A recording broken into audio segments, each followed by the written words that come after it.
हं. तुम्हाला माहितीये का की जेव्हा एका वर्गात विशेष गरजा असलेली आणि सामान्य मुले एकत्र शिकतात तेव्हा एक वेगळीच गोष्ट घडते. कोणती गोष्ट? त्या सामान्य मुलांच्या गणिताच्या आणि विज्ञानाच्या मार्कांमध्ये लक्षणीय वाढ होते. बापरे, हे ऐकायला खरंच खूप आश्चर्यकारक वाटतं. हो ना. म्हणजे साधारणपणे आपला समज असा असतो की वर्गात अशी मुलं असल्यावर शिक्षकाचे लक्ष विभागले जाईल आणि वर्गाची गुणवत्ता घसरेल. बरोबर. पण प्रत्यक्षात निकाल अगदी उलट लागतो. हे विशेष आहे. अगदी तेच. आणि आज आपण ज्या दस्तऐवजांची सखोल चर्चा करणार आहोत त्यातून यामागचे नेमके विज्ञान आणि मानसशास्त्र उलगडणार आहे. नक्कीच. तर आजच्या आपल्या या सखोल चर्चेचा विषय आहे समावेशित शिक्षण. म्हणजेच एकाच छताखाली एकाच वर्गात विविध क्षमता असलेल्या मुलांना यशस्वीपणे कसे शिकवायचे. कसं आहे, समावेशित शिक्षण म्हणजे केवळ सर्वांना एका खोलीत कोंबणे नव्हे. प्रत्येकाच्या मेंदूला ज्या भाषेत समजते त्या भाषेत शिक्षण पोहोचवणे हा यामागचा मूळ हेतू आहे. बरोबर.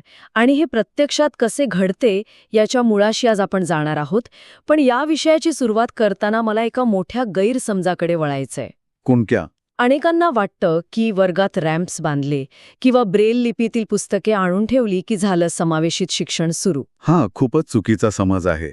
या दस्तऐवजांनुसार बदलाची खरी सुरुवात भौतिक सुविधांमधून नाही तर शिक्षकाच्या मानसिकतेतून होते. म्हणजे मुळात शिक्षकाची तात्विक बैठक पक्की असायला हवी असं तुम्हाला म्हणायचंय का? अगदी 100%. जोपर्यंत शिक्षकाची मानसिकता सकारात्मक नसते तोपर्यंत कोणतंही तंत्रज्ञान काम करत नाही. अच्छा. आता बघा, जर एखाद्या शिक्षकाच्या मनात असा विचार असेल की या मुलाला सामान्य वर्गात बसून काहीही साध्य होणार नाही, तर तो अविश्वास त्याच्या देहबोलीतून झिरपतो. आणि मुले हे सूक्ष्म संकेत अत्यंत वेगाने टिपतात ना? हो, नक्कीच.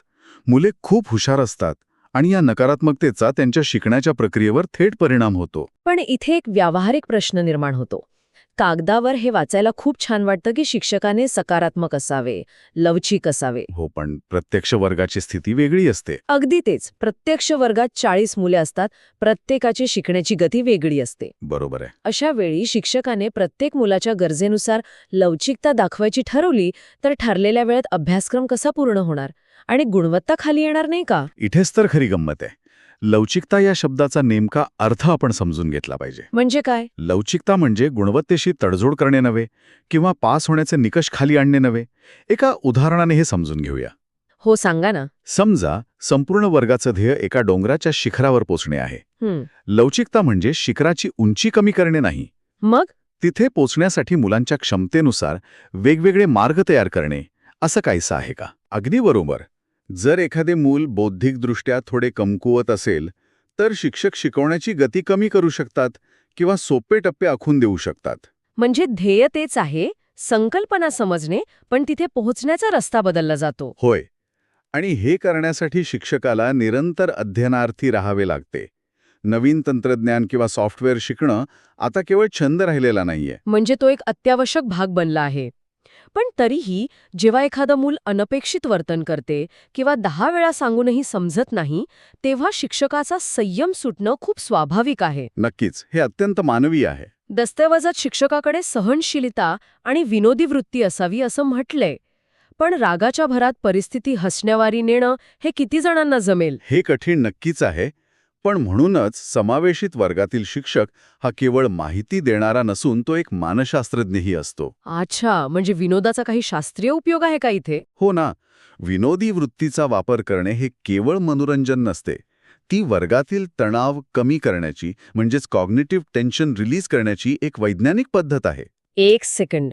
म्हणजे जेव्हा मुले तणावात असतात तेव्हा त्यांचा मेंदू नवीन माहिती स्वीकारणे बंद करतो का? अगदी बरोबर. शिक्षकाचा एक हलका फुलका विनोद त्या मेंदूला पुन्हा लर्निंग मोडमध्ये आणतो. क्या बात आहे. आणि यासोबतच दस्तऐवजात समानतेची भावना यावर जो भर दिला आहे तो अत्यंत महत्त्वाचा आहे. सहानुभूती आणि समानता ह्यात खूप सूक्ष्म फरक आहे. म्हणजे शिक्षकाने विशेष मुलाला बिचारा समजून सवलती देऊ नयेत असं म्हणायचे का तुम्हाला? हो. जर शिक्षकाने तसं केलं तर वर्गातील इतर मुलेही त्याला वेगळे पाडतात. पण जेव्हा शिक्षक सर्वांना समान न्याय देतो तेव्हा त्या मुलांमधला न्यूनगंड खऱ्या अर्थाने दूर होतो. दृष्टिकोनाचा हा भाग मला खूप पटला. हो. पण आता आपण प्रत्यक्ष कृतीकडे वळूया. हो, वळूया. कारण दृष्टिकोन कितीही उदात्त असला तरी गणितासारखा अमूर्त विषय शिकवताना खरी कसोटी लागते. आपल्याकडील संदर्भांमध्ये काही उदाहरणे आहेत. जसं की कर्णदोष असलेल्या मुलांसाठी दृकसाधनांचा वापर करणं. हो, म्हणजे वर खाली सांगताना बाणांची चित्रे काढणे हे समजायला सोपं आहे. पण गणिताच्या बाबतीत यात एक अत्यंत धाडसी प्रयोग सुचवला आहे. तो खरेदी विक्रीच्या स्टॉलचा प्रयोग ना? हो, चलन किंवा पैशांची संकल्पना शिकवण्यासाठी वर्गात चक्क खरेदी विक्रीचा स्टॉल उभा करणं. आता मी इथे थोडा विरोध करणार आहे. का बरं? 45 मिनिटांच्या तासात हे असले स्टॉल्स लावणे, खऱ्या नाण्यांचा वापर करणं हे एखाद्या वार्षिक प्रदर्शनात ठीक वाटतं. पण रोजच्या शिकवण्यात हे कसं शक्य आहे? वेळ कुणाकडे आहे? वरवर पाहता हे वेळेचा अपव्यय करणारे वाटू शकते, पण आपण यामागची कॉग्निटिव्ह लोड थिअरी समजून घेतली पाहिजे. ती थिअरी नेमकी काय सांगते? जेव्हा तुम्ही फळ्यावर चलनाची बेरीज वजाबाकी शिकवता तेव्हा ती अत्यंत अमूर्त संकल्पना असते. मुलांच्या मेंदूला ती समजून घेण्यासाठी प्रचंड ऊर्जा खर्च करावी लागते. अच्छा, म्हणून वर्गातील मुले गोंधळून जातात आणि शिक्षकाला तोच धडा पुढील 3 दिवस पुन्हा पुन्हा शिकवावा लागतो. अगदी तेच. या उलट जेव्हा तुम्ही खरेदी विक्रीचा स्टॉल लावून खऱ्या नाण्यांचा वापर करता तेव्हा ती संकल्पना मूर्त होते. मुले स्पर्शाने आणि प्रत्यक्ष व्यवहाराने शिकतात. म्हणजे सुरुवातीला स्टॉल लावण्यासाठी कदाचित 15 मिनिट जास्त लागतील, पण त्यामुळे आकलनाची पातळी वाढून उजळणीचा वेळ वाचतो. हो, आणि मघाशी आपण जो सुरुवातीला मुद्दा मांडला होता की सामान्य मुलांचे मार्क का वाढतात, त्याचं उत्तर इथेच आहे. अच्छा, हे अगदी एकाच कथेचे वेगवेगळ्या भाषांमध्ये एकाच वेळी भाषांतर करण्यासारखं आहे, जेणेकरून वर्गातील प्रत्येक मुलाला ती कथा समजेल. तंतोतंत. याला शिक्षणशास्त्रात बहुसंवेदी अध्यापन म्हणतात. म्हणजे ज्या मुलाला आकडे बघून समजत नाही त्याला ते हाताळून समजते. अगदी. आणि यामुळे सामान्य विद्यार्थ्यांचाही संकल्पनेचा पाया अधिक भक्कम होतो. बरोबर. जेव्हा तुम्ही एखाद्या विषयाला दृश्य, श्राव्य आणि स्पर्श अशा तिन्ही पातळ्यांवरून मुलांपर्यंत पोचवता तेव्हा मेंदूतील न्यूरल कनेक्शन्स अधिक वेगाने तयार होतात. हे ऐकायला खूप प्रभावी वाटते, पण इथे एक मोठी व्यावहारिक अडचण मला दिसतीये. कोणती? एकाच वर्गात वेगवेगळ्या गरजा असलेली मुलं आहेत. एकाच शिक्षकाने हे सर्व प्रयोग, हे स्टॉल्स एकाच वेळी कसे हाताळायचे? एका मानवी शरीराची काहीतरी मर्यादा असते ना? हा अत्यंत रास्त मुद्दा आहे. रोज हेच करत राहिला तर तो शिक्षक काही महिन्यातच पूर्णपणे थकून जाईल. हो, ज्याला आपण बर्नआउट म्हणतो. हो, आणि या दस्तऐवजाच्या लेखकांनाही याची पूर्ण कल्पना आहे. एका व्यक्तीने हे सर्व करणं अशक्य आहे. म्हणूनच त्यांनी सहअध्यापन किंवा को टीचिंग या तंत्रावर सविस्तर भर दिला आहे. म्हणजे एकापेक्षा जास्त शिक्षक वर्गात एकत्र शिकवतात. पण 2 शिक्षक एकाच वर्गात, यामुळे विद्यार्थ्यांमध्ये गोंधळ उडणार नाही का? कुणाचं ऐकायचं असा प्रश्न पडेल त्यांना. जर नियोजन नसेल तर नक्कीच गोंधळ उडेल. पण सहअध्यापनाचे काही विशिष्ट आणि शास्त्रशुद्ध प्रकार आहेत. जसे की एकाचे अध्यापन आणि एकाची मदत. म्हणजे मुख्य शिक्षक फळ्यापाशी उभा राहून शिकवतो आणि दुसरा शिक्षक वर्गात फिरून वैयक्तिक मदत करतो, असं का? अगदी बरोबर. दुसरा प्रकार आहे समांतर अध्यापन. यात एका वर्गाचे 2 समान भाग केले जातात आणि दोन्ही शिक्षक आपापल्या गटाला तोच धडा शिकवतात. म्हणजे वर्गातील मुलांची संख्या निम्मी होते आणि लक्ष देणं सोपं जातं. आणि यात एक स्टेशन अध्यापन असाही प्रकार नमूद केला आहे ना? तो नेमका कसा काम करतो? स्टेशन अध्यापन हे अतिशय रंजक तंत्र आहे. यात वर्गाच्या वेगवेगळ्या कोपऱ्यांमध्ये छोटी स्टेशन्स तयार केली जातात. एका थांब्यावर एक शिक्षक संकल्पना सांगतो, दुसऱ्या थांब्यावर प्रात्यक्षिक होतं. आणि ठराविक वेळेनंतर मुलांचे गट एका थांब्यावरून दुसऱ्या थांब्यावर फिरतात. पण त्यांना असं फिरवण्यामागचं कारण काय? ते एकाच जागी बसूनही शिकू शकतात ना? यामागे मुलांच्या लक्ष केंद्रित करण्याच्या क्षमतेचं मानसशास्त्र आहे. सलग 40 मिनिटं एका जागी बसल्याने मुलांचा मेंदू थकतो. अच्छा, म्हणजे जेव्हा ते चालत जातात तेव्हा त्या हालचालीमुळे कॉग्निटिव्ह लोड रिसेट होतो का? हो, त्यांच्या मेंदूला मिळणारा रक्तपुरवठा वाढतो आणि ते पुन्हा नव्या उत्साहाने शिकायला तयार होतात. हे खरंच अफलातून आहे. पण दस्तऐवजात या 2 शिक्षकांव्यतिरिक्त आणखी एका घटकाचा शिक्षक म्हणून वापर करण्याचा उल्लेख आहे. हो, विद्यार्थ्यांचाच एकमेकांना शिकवण्यासाठी वापर करणे. म्हणजे शिक्षक दिनाला विशेष मुलांना शिक्षक बनण्याची संधी देणे किंवा मुलांकडूनच नियम तयार करून घेणे. पण प्रत्यक्ष वर्गात मुले एकमेकांना खरोखर किती गांभीर्यानं शिकवतात? हा केवळ एक आदर्शवादी उपक्रम नाहीये, तर वर्गातील सत्तेचं समीकरण बदलण्याची ती एक पद्धत आहे. ते कसं काय? समजा एका सामान्य विद्यार्थ्याला त्याच्या कर्णबधीर मित्राला गणिताचं कोडे समजावून सांगायचे आहे. हे करण्यासाठी त्याला स्वतःच्या डोक्यात ते कोडे अत्यंत सोप्या भाषेत डिकन्स्ट्रक्ट करावं लागते. अरे वा, म्हणजे यामुळे त्याची स्वतःची संकल्पना अधिक स्पष्ट होते. अगदी बरोबर. आणि नियम जेव्हा मुले स्वतः ठरवतात तेव्हा ते त्या नियमांचं पालन जास्त प्रामाणिकपणे करतात. कारण ते नियम त्यांच्यावर कोणी लादलेले नसतात. पण एक विचार करा, हे सगळे उपाय वर्गाच्या 4 भिंतींच्या आत खूप छान काम करतील. पण या भिंतींच्या बाहेर काय? म्हणजे तुम्हाला प्रशासनाबद्दल बोलायचंय का? हो, जर शाळेच्या मुख्याध्यापकाने ठरवलंय की मला हे प्रयोग नकोत, मला जुन्याच पद्धतीने परीक्षा घ्यायची आहे, तर हा शिक्षक काय करणार? व्यवस्था जर अनुकूल नसेल तर हे फोल ठरेल ना? अगदी बरोबर बोललात. आणि म्हणूनच या दस्तऐवजात प्रशिक्षण आणि शालेय व्यवस्थापन यावर कठोर शब्दांत भाष्य केले आहे. हो, मी वाचलं ते. सध्याची परिस्थिती थोडी निराशाजनक आहे ना? हो ना. सामान्य शिक्षकांसाठीचा B.Ed किंवा D.Ed प्रशिक्षणात समावेशित शिक्षणाचा अत्यंत त्रोटक समावेश आहे. त्यांना हा विषय सविस्तर शिकवलाच जात नाही. त्यामुळे शाळेत रुजू झाल्यावर त्यांच्या मनात गैरसमज असतात. हे बदलण्यासाठी सेवांतर्गत प्रशिक्षण सतत देणं गरजेचं आहे. आणि केवळ शिक्षकच नाही, तर शाळेचे मुख्याध्यापक आणि शालेय व्यवस्थापनाची भूमिकाही तितकीच मोठी आहे. रॅम्प्स बांधणे, योग्य स्वच्छतागृहे बनवणे, या भौतिक गोष्टी आल्याच. आणि सर्वात महत्त्वाचे म्हणजे अभ्यासक्रमात लवचिकता आणणे.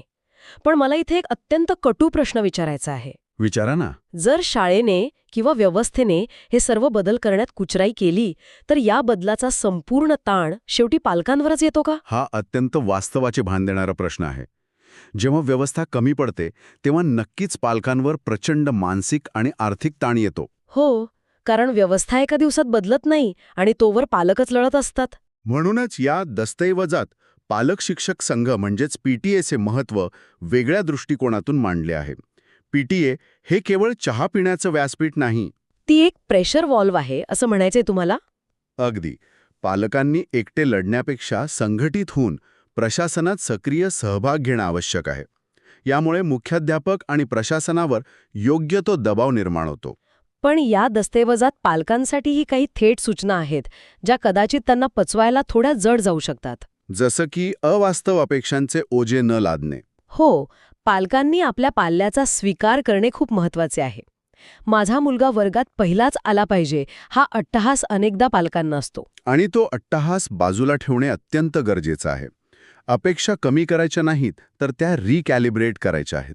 मुलाची इतर मुलांशी तुलना करणे हा त्यांच्या आत्मविश्वासावर झालेला सर्वात मोठा वार असतो ना? नक्कीच. त्याऐवजी त्यांना भावनिक सुरक्षितता देणे आणि सगळ्यात महत्त्वाचे म्हणजे घरात लहान मोठ्या जबाबदाऱ्या देणे आवश्यक आहे. घरातल्या जबाबदाऱ्या? एक सेकंड, याचा समावेशच शिक्षणाशी काय संबंध? खूप जवळचा संबंध आहे. जेव्हा तुम्ही एखाद्या विशेष गरजा असलेल्या मुलाला झाडांना पाणी घालणे किंवा ताट वाढणे अशी कामे देता, तेव्हा त्याच्यात एक जाणीव निर्माण होते. कोणती जाणीव? मी या कुटुंबाचा एक महत्त्वाचा आणि उपयुक्त घटक आहे, ही भावना. हा जो आत्मविश्वास घरातून मिळतो, तोच आत्मविश्वास तो मुलगा शाळेत घेऊन जातो. क्या बात आहे. ही छोटीशी गोष्ट किती मोठा परिणाम करू शकते. आता आपण या सखोल चर्चेच्या शेवटाकडे आलो आहोत. होय. आपण आजच्या या विश्लेषणातून एक गोष्ट नक्कीच शिकलो की समावेशित शिक्षण यशस्वी करणे ही एक साखळी आहे. शिक्षकाची सकारात्मक मानसिकता हा त्या साखळीचा पहिला दुवा आहे. त्यानंतर बहुसंविधी अध्यापन आणि सह-अध्यापन येते. अगदी बरोबर. आणि सरते शेवटी शाळा, प्रशिक्षण आणि पालकांचा भावनिक पाठिंबा.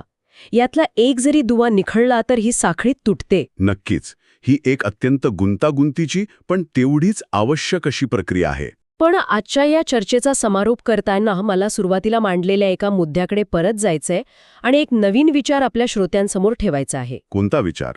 आपण अनेकदा समावेशित शिक्षणाकडे अशा दृष्टिकोनातून बघतो की जणू काही आपण या विशेष गरजा असलेल्या मुलांवर उपकार करत आहोत, त्यांना मुख्य प्रवाहात आणून मदत करत आहोत. हा खूप सर्वसामान्य समज आहे. हो, पण आजचे हे सगळे दस्तऐवज उलगडल्यानंतर मला वाटते की चित्र अगदी उलट आहे.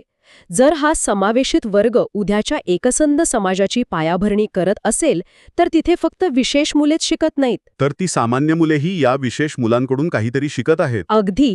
ती सामान्य मुले आयुष्याचे असे धडे शिकत आहेत जे कोणत्याही पाठ्यपुस्तकात मिळत नाहीत. जेव्हा एक 10 वर्षांचा सामान्य विद्यार्थी आपल्या कर्णबधिर मित्राला समजावून सांगण्यासाठी स्वतःची नवीन भाषा शोधतो, तेव्हा तो केवळ गणित शिकत नाही, तर तो संवेदनशीलता आणि प्रॉब्लेम सॉल्व्हिंग शिकत असतो. सामावून घेण्याची वृत्ती शिकत असतो. हे सर्व गुण भविष्यात त्याला एक उत्तम लीडर आणि चांगला माणूस बनवणार आहेत. खरंय. समावेशित शिक्षण हे केवळ विशेष मुलांसाठी तयार केलेलं प्रोजेक्ट नाही, तर ते या समाजाला अधिक माणुसकी शिकवणारी एक प्रयोगशाळा आहे. खूपच सुंदर आणि महत्वाचा विचार मांडलात तुम्ही. आणि कदाचित या मुलांमधूनच उद्याचे खऱ्या अर्थाने समावेशित जग निर्माण होईल. याच एका विचार करायला लावणाऱ्या मुद्द्यावर आजची ही सखोल चर्चा आपण थांबूया. पुन्हा भेटूया अशाच एका नव्या विश्लेषणासह.